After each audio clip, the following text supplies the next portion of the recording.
Welcome to the Women in Impact Investing Series, also known as Win Impact.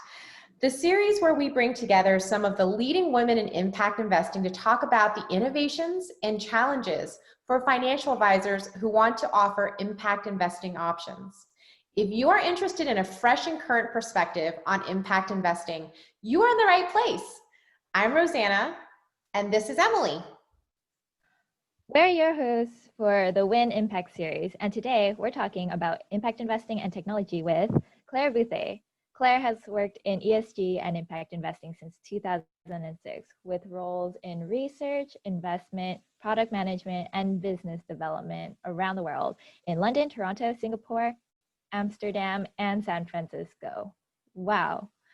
Claire is currently an independent consultant working on ESG and impact initiatives across asset classes, as well as a venture partner for both NextGen Venture Partners and Republic. She also works on the FinTech selection committee for Evo Nexus, Silicon Valley. Previously, Claire was director of ESG and impact product at OpenInvest, a venture-backed FinTech startup, and head of ESG on the Wells Fargo Social Impact Investing team, where she served as an advisor to the Sustainable Accounting Standards Board in 2017, its inaugural year. Prior to this, she held research and sales roles at MSCI ESG Research and Sustainalytics. Welcome to the show, Claire. Thanks so much, Rosanna and Emily. I'm really happy to be here. Well, we're very happy to have you here. So Claire, we've both been in the industry for nearly 2 decades. Wow. We both started our careers at large institutional finance firms and transitioned into FinTech. Knowing the past will help us all understand the present and future. Women are underrepresented in finance. In fact, Barron's wrote recently that only 15 to 20% of financial advisors are women, although 46% of financial services employees are women. At the executive level, it's only 15%. You are one of these women that have risen to the top. Can you tell us a bit about how the industry has changed during your time in the industry? Thanks. It has changed a lot in a couple of ways. So I've always been in the ESG corner of things, which has long been a more diverse subsection of the industry. Though, as is often the case in this and other industries, top leadership roles were generally held by men and continue to be held by men. And I found that the closer I got to mainstream traditional investing, the less diverse my colleagues seem to get. So confirming a lot of what you just said, though I think ESG and impact to some extent has been a little bit of a different space, maybe more welcoming to women or of more interest earlier on. I do find that as larger institutions have picked up on the importance of having real in-house ESG expertise, it's created space for women who built their careers on the impact and ESG side to step into roles at large companies in a way that allows them to dramatically increase their professional impact, and I think has created these really nice on-ramps for women into finance. Maybe one more comment on how the industry has changed. I think when I started in this space, I was fairly convinced and fine with the idea that I would always work in a bit of a niche industry. And that was, not that long ago, like maybe 15 years, a little more. And now, as people know, Larry Fink makes regular comments about ESG investing, and many of the top investment houses have bet big and hired experts and developed product in this space. So that's been a pretty interesting evolution too. And I think I wouldn't be surprised if the folks leading those initiatives within mainstream and other firms tend to be a little bit more diverse, not only in gender, but certainly in gender relative to lots of other parts of the industry. Very interesting, Claire. Based on that, I'd like to focus in on impact investing in particular. At Just Invest, we talk to a lot of smart financial advisors about impact investing and customization. And I've noticed that even the most sophisticated investors have a lot of questions about impact investing. It seems to be really uncharted territory for a lot of people. So drawing on your background with impact data and FinTech startups, how does impact investing work exactly? Good question. It really depends on your seat in the investment chain, I think. But I'll talk through a couple of methods I think that I've seen used consistently, or sub-methods that fall into these broader buckets. And this applies by and large across asset classes, but it will change a little bit depending on the specifics. So I consider that there are really three methods for the how of ESG and impact investing. And then there's a fourth method that's a post-investment method that for me is still quite relevant, but perhaps not technically an investment approach since it happens afterwards. So the first would be exclusions, which I think is how most people really think about socially responsible investing, ESG, impact investing. It's really eliminating securities from your investment universe. And that can be based on a number of factors. Typically, it will be the business that the company is in or some other often binary element, right? So the traditional examples are quote unquote sin stocks, companies that whose revenues derive primarily from tobacco, alcohol, or some other behavior or business that the end investor isn't interested in. It can be a little bit more nuanced. It can be around, for example, companies that still have all-male boards, something like that. But it essentially depends on how you define the criterion. But by and large, the method, the approach is reducing your investment universe and excluding companies that don't fit the criteria that you've defined. Method two is essentially the mirror image of that, inclusions. And the reason I think of it as a different method is because from an investment point of view, it's fairly different, right? It's not just reducing your investment universe, but it can be expanding it. It can be preferring companies with certain characteristics. It's often a little bit more nuanced. It can also mean bringing in companies from outside your typical investment universe. So if you're running a portfolio to match a certain market index, you can pull in companies from outside the index. Of course, with impacts on tracking error, et cetera, but that is an approach that is used for investors who are looking for more exposure to certain types of activities or certain types of companies. So an example I think that people will be familiar with is if you're looking for more exposure to clean tech, for example, which is kind of coming back into vogue after a pretty salty experience for many investors about 10 years ago. There are not a lot of clear clean tech companies in some of the really big market indices. The companies just haven't gotten that big. So some folks will pull in companies from a REIT index or lean into companies that are sourcing energy from companies that use renewable energy or finding some other way essentially to get exposure to that theme. So that would be the second method for me, is this inclusion aspect, which is a little different from the first one. The last method is, I think, one of the most powerful but the hardest to observe. And it's really integration. So this is when you use ESG and impact information as an input into your valuation process, into the traditional investment work. So when, as a fundamental analyst, if you are modeling up a company, trying to make revenue projections, comparing it to other companies in its industry, if you are able to source and use ESG and impact information in a way that might change your view fundamentally of the company, you might change the terminal multiple or the discount rate, or you might have a different view really of the company's strategy or acquisition approach. That for me is integration of ESG elements and part of how you can see impact investing implemented, or at least a third distinct method in terms of ESG investment implementation. The plus one, so the fourth method that I mentioned, as I said, is a post-investment method, and that's engagement. So if you're an investor, it's often called corporate engagement. If you're a company, it's often called shareholder engagement.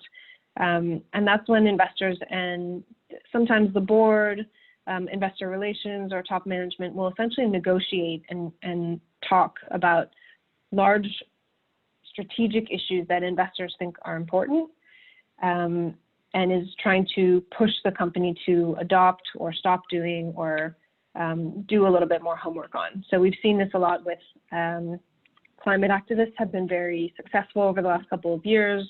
We saw a number of shareholder resolutions, all called aiming for A, at some of the large oil majors, and they received quite a bit of shareholder endorsement and really pushed Shell, BP, a number of big companies to take more seriously and think harder about climate risk and the impact on their business.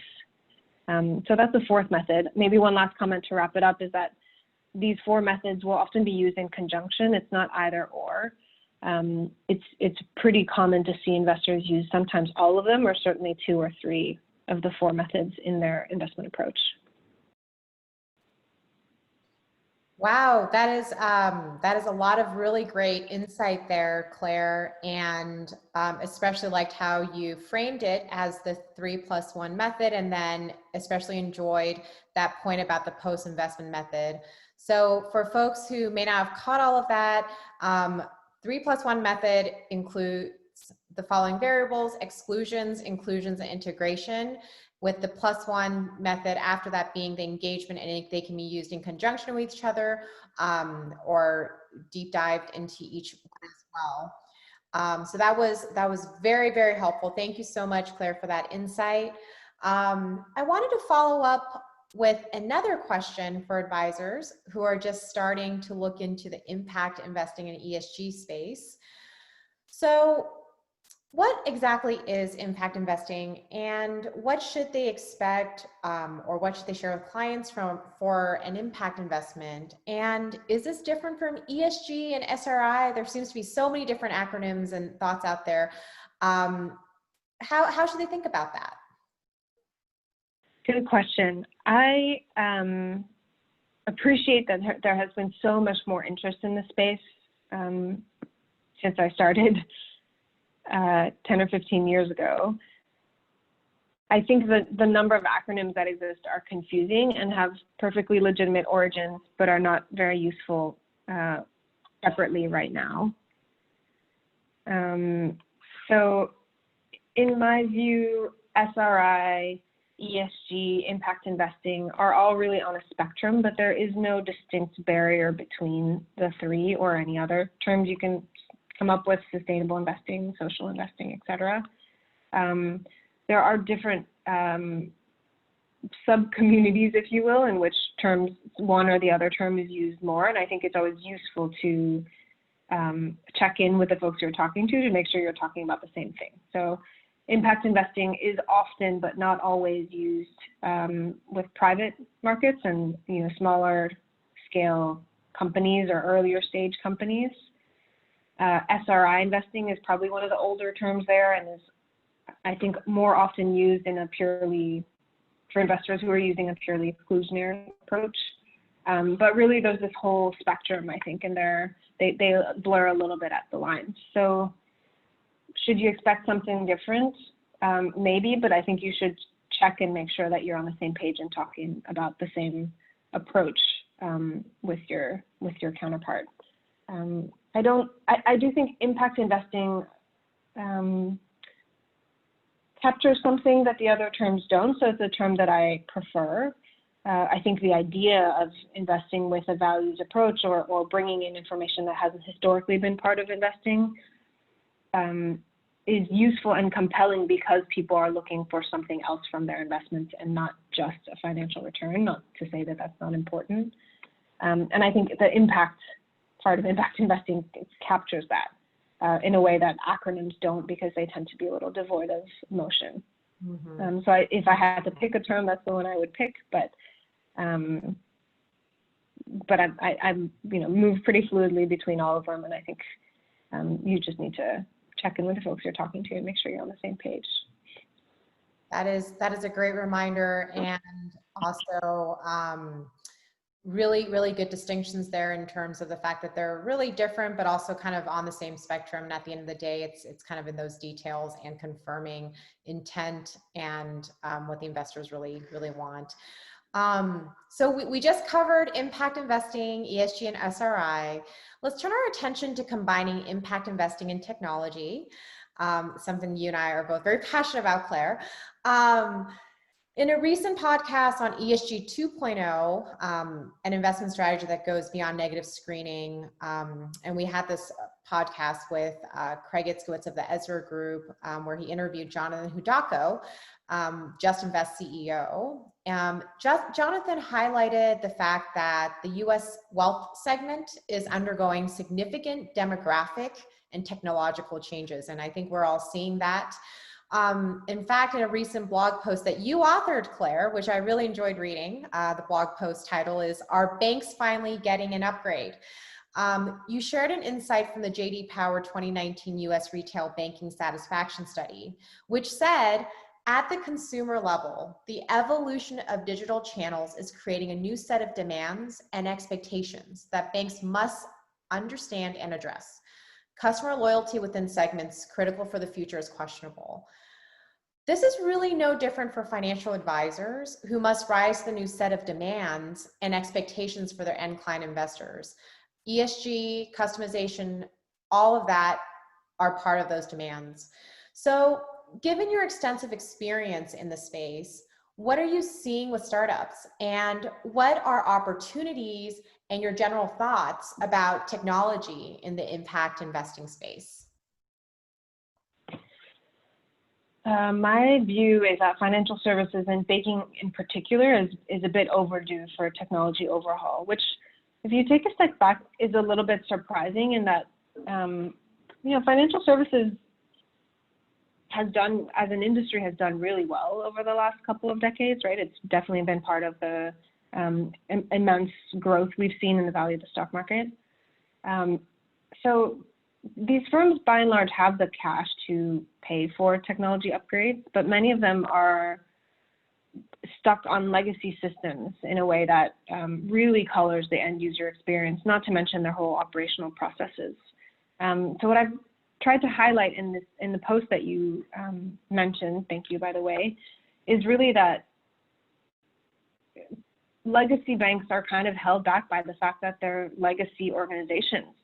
It's a highly regulated industry. They've built their technology stack essentially to respond to regulatory and compliance needs of the day, and consumer expectations have changed, right? It's not that I think they've been lazy. They've just been, when you're an incumbent, you operate for the world as it exists today. And I think when you're a younger company, you're often a little bit less constrained, and can be a little bit more forward thinking and move a little bit more quickly. So what we're seeing with a lot of neobanks and fintech startups, and young fintech organizations like Just Invest, like a number of other organizations, is that they're essentially jumping straight to a technology built option instead of a paper process that then needs to somehow fit into a technology solution, or is turned into a technology but still like really not very user friendly. So as an example, I think it used to be, just a few years ago, it was fairly common for banks to have a minimum requirement for the amount you had in your bank account. You get charged for every transfer. There are overdraft fees, et cetera. And all of the new banks that are generally 100% digital, have no branches and therefore no cost to maintain branches, have done away with a lot of that and realized that people were kind of annoyed by having to pay an institution for the privilege of holding their own money. So I think it's been a real awakening for some of the big organizations to see what they were getting away with and what they won't be able to, and what they can no longer do going forward. An example a little bit closer to our part of the industry in investing is Robinhood, right? In 2013, the company started offering essentially no commission trading. And then it took a couple of years, but last year, every single one of the big brokerages dropped their fees to zero. Not everywhere, not on every single trade, but really they all moved within the space of 4 weeks. I think it was pretty dramatic to watch E-Trade, TD, et cetera, all move in the same direction so quickly. So I think there's a lot to be learned from organizations that are a bit more customer focused. I think the mission and impact component is another aspect of that. Folks have been increasingly aware of the broader impact of their actions as consumers, right? So people are, I think, a little bit more conscious of where their clothes come from, for example, or where their food comes from. They're interested in local sourcing or like lower impact consumer choices, either products made from repurposed waste or that do not create as much waste, et cetera. That realization has been a little bit slower to come, I think, in financial services. It's a bit abstract from a consumer level, but I think it's getting there. People are starting to realize that investing isn't just a chore, right? It's also part of how you exist in the world as an individual, and where your 401k is invested and how those investment decisions are made have an impact in the world. It means that different companies essentially receive your capital, like you are a part owner of very different firms.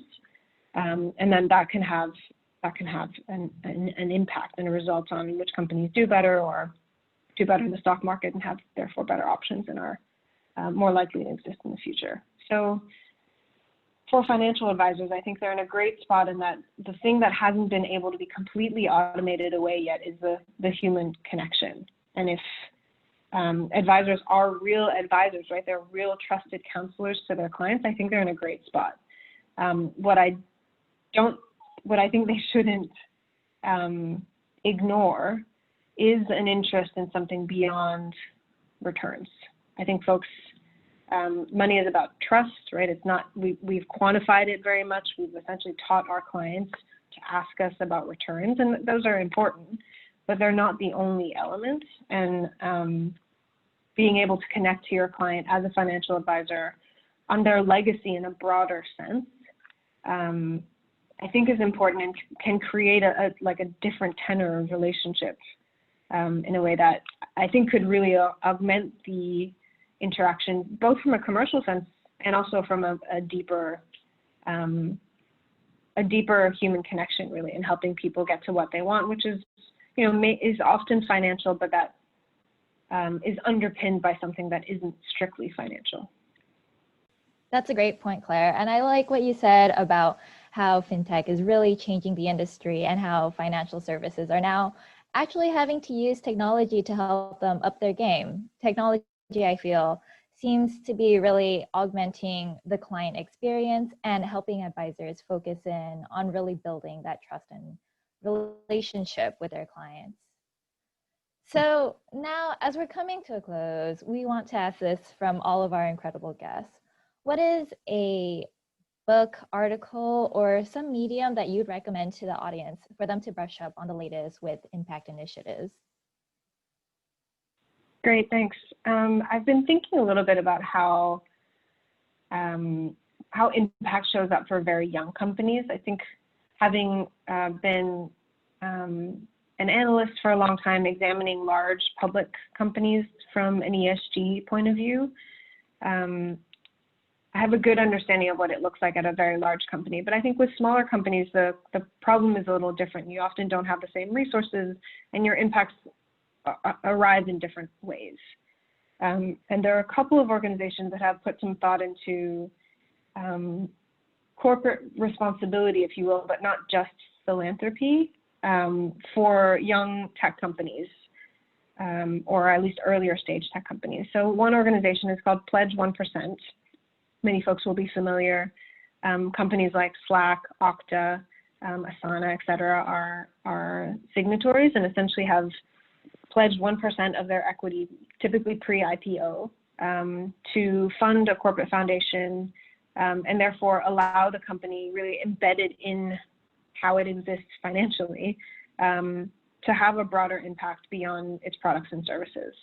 And there's a couple of ways that they choose to do that. Some of them will sell their own stock on the open market slowly and use the funds to extend grants. Sometimes they essentially give away free product to nonprofits, or some combination of the two, discounted products. There's lots of different ways that can be implemented, but I think it's a pretty interesting way and really speaks to the values of the founders, the kind of company it is, and I think has real impact on the kind of company the kind of people that you hire, and corporate values more generally, which as you get bigger are harder and harder to keep consistent, right? I think it really speaks to company culture. The second piece is for really early stage companies, right? So those that aren't really at the cusp of an IPO. It's an organization called, or an initiative rather, called Founders for Change. And this is a fairly light commitment, but I think a meaningful one for venture-backed founders to state publicly that they care about the diversity of their VC investors. Venture capital, like much of the industry, as we talked about at the top, has been historically very male, very white, very Harvard and Stanford only.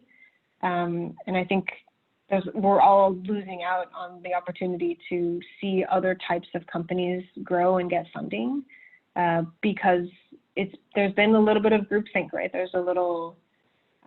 hasn't been a ton of diversity of thought in the decision makers who write those checks. So I think for the startup founders out there or the folks who work at a fairly early stage company, if your founders are committed to diversity, it's a pretty powerful way to do it, right? We think of venture capital as holding the power, but increasingly capital has been a little bit easier to come by, and it's been, you've seen investors compete for deals and compete to invest in certain hot startups or certain exciting deals. And I don't think founders should throw away that power dynamic and should leverage it when they can to say, by the way, this is something that we care about. Like, we want to see the folks making these decisions reflect the rest of the world and reflect a broader consumer base and a broader way of thinking. So I think both Pledge 1% and then Founders for Change are pretty good, really interesting initiatives for folks who are in the startup space to think a little bit more broadly about impact. That's great, Claire. And for our listeners, I am definitely taking notes, and we'll be sure to link both of these initiatives on our website for easy access. And now, Claire, final question. You've been incredibly successful and a leader in this space. So do you have any last words of advice for success for our listeners? That's really kind of you. I think advice I find myself giving often, especially for folks who are coming from traditional finance and find that impact investing is the world that they think didn't exist, right? A way for them to work on issues that they care about in an environment that they're already familiar with, leveraging their expertise. I think it's understandable, but in my view, not the right way to swing a little far. I've seen people say, well, I want to go do charity work. And I'm like, that's great, but you don't really know anything about charity work, right? That's not your training or your expertise. Why don't you leverage the training that you do have and the knowledge that you do have about the capital markets or about fundraising from LPs, whatever it is that you've done in your career, and bring it to this side of the industry that is smaller and really needs more capacity. There's so much interest and there's so much to do. And while I'm, I came at this from the ESG side and then have moved into more mainstream investing, there is a lot of space for people who know how the system works now to improve it. So I'd say don't forget that you still need hard skills, right? Because impact investing is a great space, but it still needs marketing know-how. It still needs sales know-how. It still needs engineers. It still needs people who know how to invest. Like, that stuff doesn't go out the window just because you're working in a mission-driven environment. So don't forget to beef up on those skills if it's early on. And then a related point is I think that you can have impact from almost any seat. You may have control over or influence over a procurement process or a hiring process. I found in some of my work in bigger organizations, some of them, I think more relevant work I did was try to improve the hiring process to be a little bit less biased. I was briefly a hiring manager. It wasn't a core part of my role, but I think, and I certainly wasn't hired there to hire people. It's just, I was bringing someone onto my team. But I think there's lots of ways that we can leverage the social capital that we have to improve things, and I might encourage folks to think a little bit broadly about what that looks like.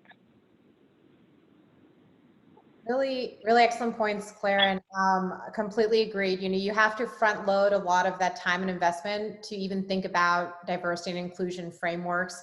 It is obviously very important as the consumer base continues to change. You want people producing products, distributing products that understand the consumer they're serving. That's just smart business. And, you know, and on top of that, I loved your point too about really being able to contribute with the skill set you have, as that is probably one of the most effective ways to be able to contribute to, you know, especially in a mission-driven framework. And everyone has something special they can bring to the table. So really, really enjoyed those points. So, you know, it's a wrap, folks. I mean, Claire, you know, thank you so much for sharing your insights on the Women in Impact Investing series, and joining us on this journey to win impact together. We know there's a million things you could be doing, and we really do appreciate your time.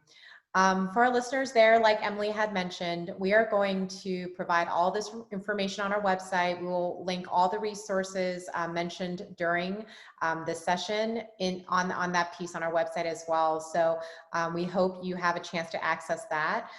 Please visit us at justinvest.com on LinkedIn, Twitter, or Facebook. Again, we are so excited that we can win impact together, and feel free to reach out anytime with thoughts, topics, anything else you want to make sure we cover in our future series. JustInvest.com, investing done just right with Just Invest, and thank you everyone for tuning in. Take care.